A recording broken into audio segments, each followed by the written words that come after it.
Hi, I'm Zoe Liston, and I'm here today to talk to you a little bit about Northstar MLS Matrix, about the styles of homes. I'm a realtor and an appraiser and an instructor, and there have been some questions from agents about what different styles of properties are and how they function. So let's talk about them.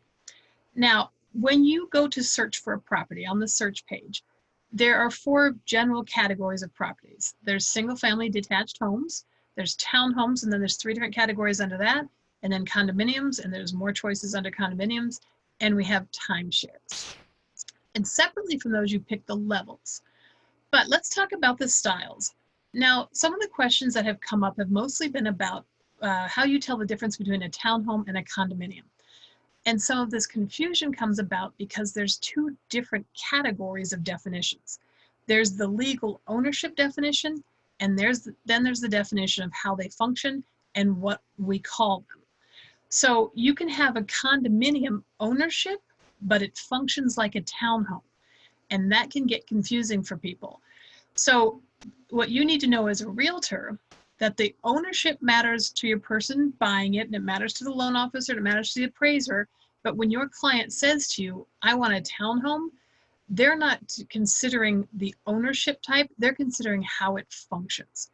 So if you remember back to your pre-licensing courses, you were taught that when you buy a piece of real estate, you own the property and on down to the center of the earth and all the way up to the sky above you. That's standard ownership. However, in a condominium, you own a block of air, just a little block of air. There could be people above you, there could be people below you. This could be up on the 23rd floor, or it could be on the main floor, but you're probably going to have people either above you or below you. Not always, but most of the time. So that is the condominium legal ownership, that you do not own the land, but they can still look like townhomes. So you as a realtor, when you have a property that functions like a townhome, you need to enter it into MLS as a townhome, okay? Because that's how people are going to be looking for it. So let's show you some of the pictures and some of those styles that we've got. This that's showing right now is a condominium, right? Your typical apartment style condominium, you've got a little unit up in the air somewhere. By the way, remember I mentioned that we've got different levels as well as styles. So you could have maybe a condominium in here that's 2 stories high. It's still a condominium. There's still going to be people above you and people below you. You don't own the sky, you don't own the earth, but you've got a couple of different levels. So that's certainly possible here. There are even commercial condominiums, properties that look like a basic strip mall kind of area of commercial properties, but there can be individual owners for each unit. So this is a high rise. Under condominium style, high rise 4+ levels. So anything that's higher than 4 levels is considered a condominium high rise. And this is the standard thing that you think of when you think of a condominium. Now let's go to the next one. This one is a condominium low rise, 3 levels or fewer. Okay, so there's 3 levels to the building. Each unit is only 1 level high. There's probably 12 units in here. This is 1, 2, 3, 4, 5, 6, and there's probably duplicates on the back. Okay, and again, they don't own the sky, they don't own the land, so this is a typical low-rise condominium. And it says right here how many levels there are. Okay, and notice it's condominium. It says CIC. That means common interest community. It even tells you right here it's a condo. Pretty easy there. Those are pretty typical. Where it gets a little more confusing is when you see a property like this. This is a townhome. Down here it's listed as townhome side by side. There's one, there's one, there's one. So they're side by side, kind of like row homes. Now, these people do own the ground below them and they do own the sky above them. There's nobody living up above, there's nobody living down below. If you look at the legal description down here, it says lot and block. When you're trying to figure out if it's a townhome versus a condominium, it's almost always a townhome if it says lot and block. But there are common areas here also. So you may see something that says common interest or common areas or CIC. That just means that if I bought this unit, I would own this unit outright, but then I have an interest in the swimming pool or the playground or the parks or something like that. So sometimes there's 2 kinds of ownership on the same property. But this functions like a townhome. When a buyer says, I want a townhome, this is more what they're thinking about. They've got their own garage, they've got their own private entrance, there's nobody living above them, nobody stomping around up there, and things like that. So this is a townhome and you should enter it as a townhome. Now the next one, this looks like a townhome also, right? Again, it's listed as townhome side by side. There's a townhome, there's a townhome, there's another one over here. So this is a townhome side by side. However, if you look at the legal description, this is a condominium ownership, CIC, condominium ownership. So again, that matters to the appraiser, it matters to the loan officer. But as far as MLS goes, we are talking about how the property functions. When your buyer says, I want to live in a townhome, this satisfies what they are looking for, okay? So pay attention to the legal description, but pay attention more when you're thinking about how to enter it into MLS or what to search for your buyers. Go with how the property functions. Now, let's move on to another one. This is also a townhome, but this is a different style of townhome. Townhome quad 4 corners, and it's called quad 4 corners because there are 4 units and each unit has a corner, which is great. Every unit's got a corner. So this is one unit right here, and there's another unit mirror image on this side, and there's another unit mirror image on that side, and there's one on the other corner. So if you enter right here in the basement, the garage is a tuck under garage. You come up this flight of stairs to the front door, and then it's a split level. This is the most common style of quad home, the split level. So when you walk in this door, you go up a half a flight of stairs, and up the half flight, this is the living room. Behind it is the dining area. Over next to the dining is the kitchen, and then you've got bedrooms and bathrooms over here. When you go downstairs, you've got a partial basement because half of it's taken up by the garage. There's a family room right here, very often with a walkout to the patio. There's usually a room back here too. Sometimes it's just part of the family room. Sometimes it's a separate bedroom or den. The utility room, the laundry room, a 3/4 bath are here, and then the interior entrance to the garage. So this is your standard quad home. Again, called quad because there's 4 units in the building, and the corner, each one has a corner unit. Now let me show you Google Maps, and if I go to Google Street View, you'll be able to see a little bit better. See how there's 2 units? This unit with the deck down here, and this unit is a mirror image with a deck down there. And if you spin a little bit, here's the end. Here's one unit, here's another unit, and there's 2 on the back side. So this quad style is usually a split entry style like this, but not always. Okay, so that's a different kind of townhome versus the side by side. There's another kind of townhome that I'm not showing you an example of right now, but that is a townhome, a detached townhome. A detached townhome looks like a single family residence, but it has a homeowners association. It has an association fee. And most importantly, it has condominium, it has document disclosures that have to be transferred with the property. So for people who want to call a freestanding unit a single family property, if it has disclosure requirements, HOA requirements that have to transfer with the property and be done at the time of sale, then that is a townhome, a detached townhome. Okay, so make sure that you pay attention to that and don't list it as a single family property.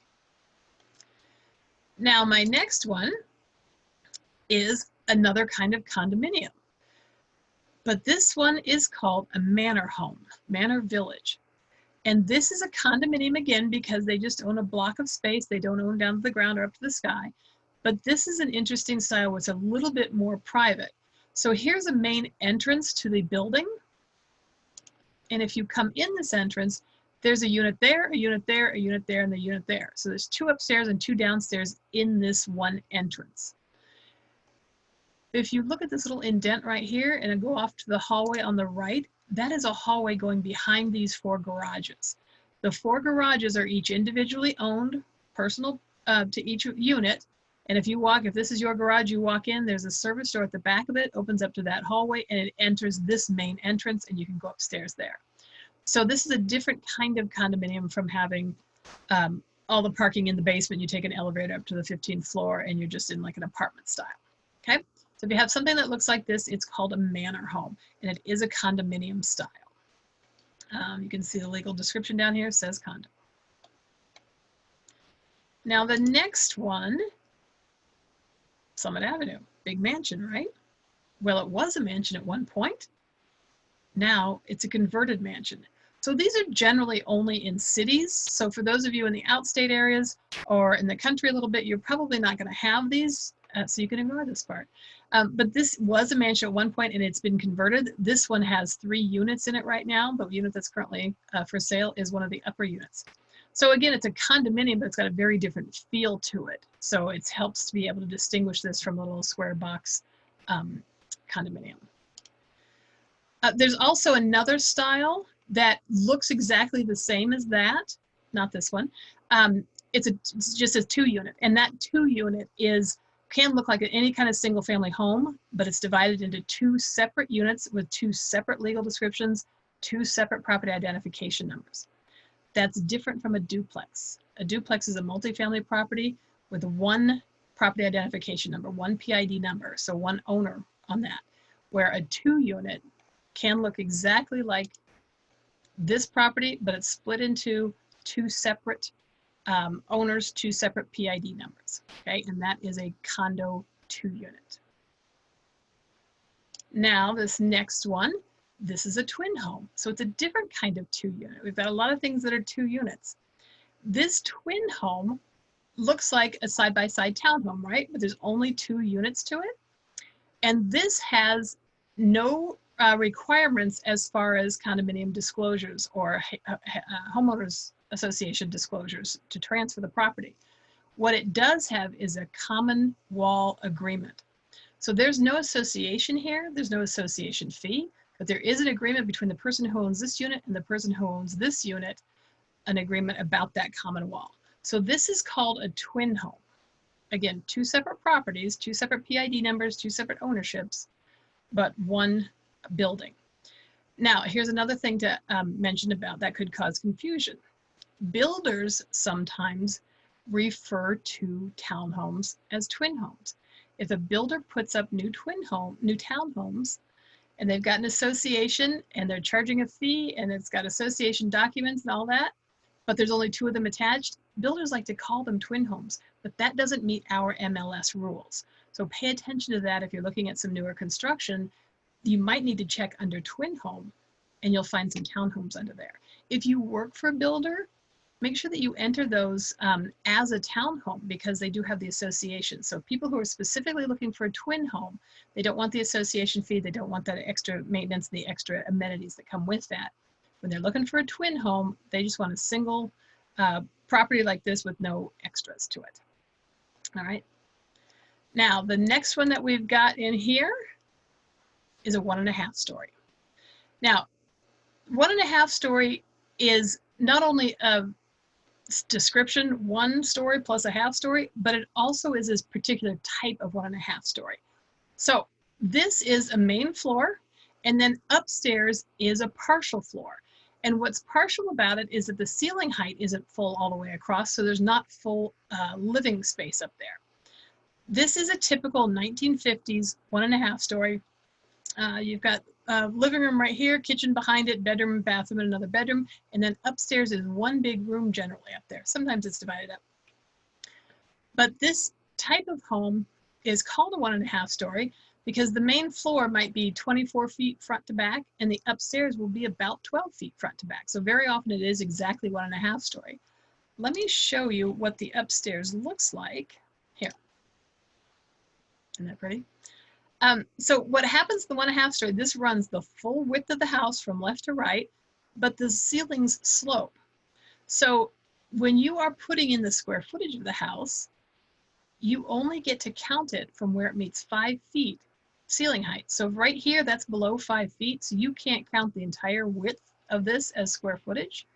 You have to measure from where the 5-foot mark is, and then you only get to call that square footage. So that's why it usually ends up being about half the size of the main floor. So that's your typical 1.5 story. Now, you may have a house that looks exactly like this in the front. However, the back of it is dormered out and has a full ceiling height back there. That is known in the public records as a 1.75 story, but our MLS does not have that category. You still have to call it a 1.5 story. It has to go into this category because it's less than a full 2 story. But definitely do put in photos of the back of the house and mention it in the comments because that does add extra height back there and extra square footage upstairs. Okay, but it still has to be called a 1.5 story, even if it has that big dormer off the back. Now this next one is also a 1.5 story, but it's an older style. This was built in 1913. So in this case, you've got a living room in the front and then a dining room behind that and then a kitchen behind that. And the slope ceilings run front to back instead of side to side. Still a 1.5 story. Okay, it's got those slope ceilings up there also. The next one here is a modified 2-story. And I've had clients before tell me they live in a 1.5 story. And I'm saying, no, you don't. Not if it was built in 1993, you don't. But it seems like a 1.5 story to them. They've got a main floor that's pretty big and a second floor that is much smaller. But this is a modified 2-story.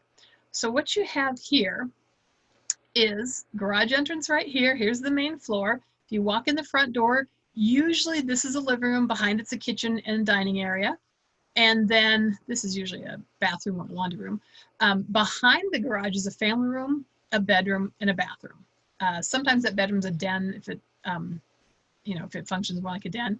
And then you go upstairs and there's usually 3 bedrooms and 2 bathrooms up here. The way you figure out if this is a modified 2-story versus a 4-level split, because sometimes people have that question, is the layout. So if I go to the back of this house, there's that kitchen window, right? Came in the front, the living room in the front. Here's the kitchen window. Here's the informal dining room with the sliding glass door. Here's the master bedroom up here and the master bath right here.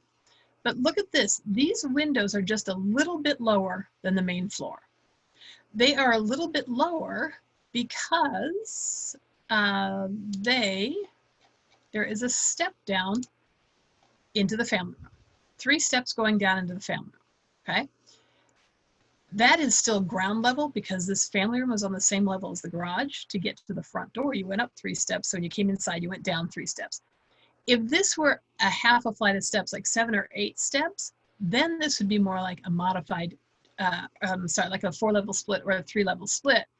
Let me show you here. One of the ways you know this is a modified 2-story versus a split level is from the main floor. This is the living room right here. There's the dining room right there. This is a full flight of stairs. If you go a full flight of stairs from the main floor to the upper floor, you're in a modified 2-story and not a split level. Okay, because a split level always has half sets of flights, the split flights of stairs. And again, partly you can tell that right here that this is pretty much on par with this. It's just those 3 steps down. If this were a split level, these windows here would be much lower. Okay, so this is a modified 2-story. By the way, some of the floor plans when you come in here, the ones that I was familiar with mostly when they first started building them, this was usually left this way, separated out without a second floor up here. So this could be a huge vaulted ceiling family room. So sometimes this will be a big, great room, and then the kitchen will be over behind the garage back here. But you will see modified 2-stories, different variations on this. So you have a full ceiling height up here, unlike the 1.5 story. You have a full flight of stairs going up from the main floor to the second floor to be a modified 2-story.